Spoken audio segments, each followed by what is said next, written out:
Hace muchos años, ya perdí la cuenta de cuántos han pasado, en un lugar lejano a la capital, llamado Real de 14, que se ubica en el maravilloso estado de San Luis Potosí, se podía vivir en compañía de los habitantes que la conformaban.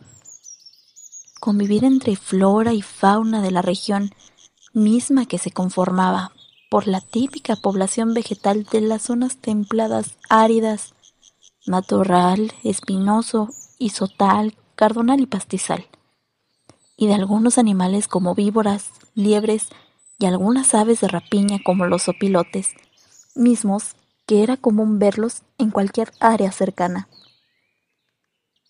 Normalmente, los días solían ser fríos durante todo el año.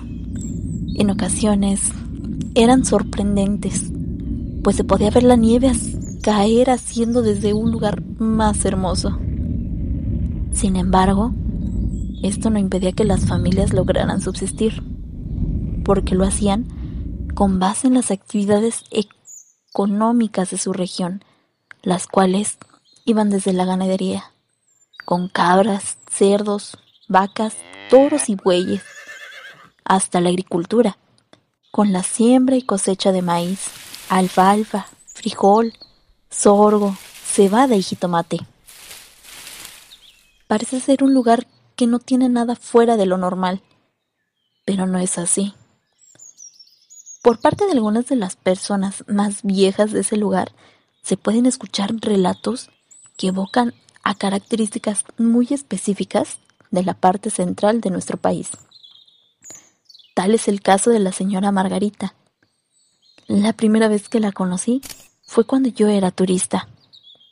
Compartió conmigo una taza de café caliente y pan dulce, que por cierto sabía exquisito, durante una tarde de febrero que comenzaba a bailar. Además, me contó gratas experiencias de vivir en este pueblo, así también otras que no le hubiesen gustado presenciar.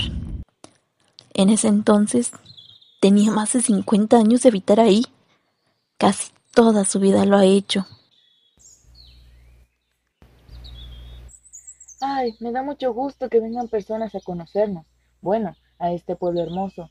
Llevo la mayor parte de mi vida aquí y me mantengo enamorada de sus paisajes, su gente y su historia.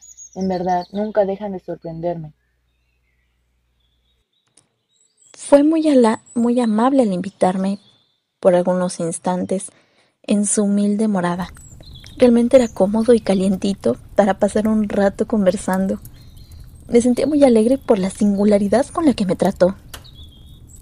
Recuerdo especialmente cuando me narró acerca de su infancia. Cuando yo era niña, vivía en la capital, en una casa con un bello jardín y un gran árbol de jacaranda, el cual me gustaba mirar con detenimiento y gozar de la sombra que brindaba. Mi mamá, mi papá, mi hermano y yo nos encontrábamos muy bien. Un día, al salir de la escuela, recibimos la noticia que nos sorprendió a todos. Mi papá se dedicaría a ser ganadero en un nuevo lugar que estaba a algunas horas de viaje. Denotaba también gran extrañeza, pues ella no tenía la menor idea a lo que se refería su padre. Por lo tanto, aceptó su cambio sin mayor detalle. Qué manera tan interesante de llegar a ser perteneciente de este lugar, señora. ¿En algún momento sufrió por el cambio de residencia? Realmente no, hija. Es cierto que desde que llegamos me sentí acogida por la cordialidad y la manera en que vivían. Yo era pequeña y poco a poco me acostumbré a vivir aquí. Sí, es un gran lugar. Yo vine de visita porque me trajo una característica peculiar. Una amiga me dijo que este es un pueblo fantasma. De inmediato me imaginé que aquí se parecían espíritus o sucedían sucesos paranormales. Por eso es que estoy aquí. La señora Margarita me observó con una sonrisa dibujada en su rostro. De inmediato soltó una carcajada que me contagió. No, hija, te equivocas por pensar eso sobre un pueblo fantasma. Sí es conocido de esa manera. Empero, se le llamaba así porque en la época colonial este sitio fue un pueblo minero muy relevante, el cual se extraía plata. Tuvo una época de apogeo en el que se veía un crecimiento significativo. Sin embargo, después de la inundación, la mina dejó de funcionar y los habitantes abandonaron el pueblo. Por supuesto que estaba equivocada. No me imagino que se llamara así por eso. Claro, muchas personas también comparten esa creencia, pero déjame contarte la vez en que mi familia y yo vivimos asustados por muchos meses. Esto le ocurrió a mi papá. Ya habían pasado algunos años desde que llegamos a Real de 14. Él trabajaba de sol a sol y se esforzaba por mantener todo en orden. Recuerdo que era un día normal de invierno, como otros. Ya había anochecido y estábamos por dormir. Algo había abierto las puertas del granero esa fría noche. Mi papá tuvo que ir a cerrarlas de inmediato, para evitar que sus animales murieran de hipotermia. La escasa luz de luna que entraba por la amplia entrada del granero se esfumó tan rápido que ese helado lugar quedó por completo a ciegas. Todo oscuro. Había olvidado su linterna, pero no podía regresar por ella a la casa.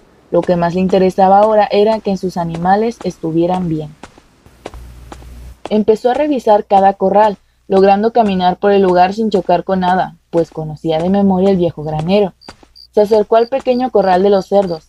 Logró contarlos sintiéndolos con sus manos. Estaba todo bien, tranquilos, pero eso sí, titiriteaban de frío. No hacían escándalo, pues como siempre dormían por las noches, y como todos sus animales, ninguno hacía por pedir más comida en la madrugada. Él los alimentaba muy bien antes de dormir para que ninguno despertara a esas horas de la noche. Caminó a dirección al corral de las cabras. El lugar estaba tan silencioso que podía escuchar el eco de sus pasos. Todo estaba en orden con aquellos animales. Le extrañaba que cualquier cosa que haya abierto el granero no haya forzado otra cerradura del lugar. Se preguntaba entonces si había olvidado cerrarlo, o si en verdad algo o alguien había entrado, algún vándalo o algún animal. Prosiguió su revisión a ciegas con los caballos, caminando de corral en corral, siempre escuchando cómo sus pasos se alargaban detrás de él o a lo lejos. Con el eco del lugar, tocaba a los caballos quienes temblaban, pero ninguno mostraba otro tipo de anomalía. Todo estaba en orden. Menos mal que no había nada extraño, señora. Me interrumpió de inmediato. Eso no es todo, aún hay más. Mi padre, siendo granjero, se le ocurrió detenerse y gritar al aire: ¡Hola! Mientras esperaba la respuesta, tratando de tener suerte de que el sujeto que haya entrado se animara a contestar su llamado. Pero no fue así. Pensó que le hubiera espantado mucho el escuchar otra voz en ese hostil lugar. Pero fue aún peor el no haber recibido ninguna respuesta. Se percató entonces que su grito no hizo eco. Él estaba de pie, inmóvil, y los pasos que antes escuchaba ahora se sentían más fuertes y cerca. Con sudor de miedo y sin voltear atrás, corrió hacia un corral vacío, en donde se encerró, sin importarle que quedara atrapado. Prefería eso a enfrentar lo que sea que haya estado siguiéndolo todo ese tiempo a sus espaldas. O tal vez ni siquiera pensó en eso, solo quería salvar su pellejo. Se tumbó al suelo y con la cara recostada en el piso trató de ver en la estrecha abertura que hay entre la puerta y el suelo. Seguía escuchando los pasos que se acercaban. Solo esperaba ahí, temblando ya no de frío, sino de terror. Pensaba que por ese pasillo observaría los pies de ese desconocido que cada vez se acercaba más y más. ¡Qué desgracia por no poder ver más allá de la altura de los pies! Esa incómoda vista solo le permitía ver un poco del oscuro panorama. Nos contó mi papá que hasta ese momento se sintió mejor, pues comenzó a respirar con más tranquilidad. Conforme avanzaban los pasos, se podía escuchar con más claridad como un sonido familiar. Sonaba como las patas de un animal caminando sobre la tierra y el alfalfa. Se escuchaba como las pequeñas pezuñas de una cabra. ¡Y eso era! ¡Una cabra!, pensó él. Lo pudo confirmar de inmediato al pasar delante de sus ojos las patas del animal. Aún recostado en el suelo, quería tirar la carcajada al aire. ¿Cómo era posible que un tonto animal le había provocado el susto de su vida? Se lo tomó con humor y con regocijo, pues la situación lo tranquilizó. Pero ese incidente tendría que pagar un precio, y esa cabra sería la barbacoa de la semana. De pronto, sujetó con todas sus fuerzas el rosario que le colgaba del cuello. Estaba aterrorizado, pues recordó que ninguna cabra podía caminar en dos patas. No sé cómo lo hizo, pero salió despavorido y gritando hacia nuestra casa. No lo podía creer. Estaba muy espantado, pálido y temblando innecesariamente. Por no poder asimilar lo que vio, tardó mucho en superar su miedo, pero su trabajo le exigía hacerlo. Me quedé sin palabras, porque durante todo el rato creía con firmeza los relatos de la señora Margarita. A excepción de este último, comenzaba a dudar de su padre. Hubiese sido espantado en su propia casa. Ella fue muy atenta, tanto que ofreció servirme más café para continuar platicando.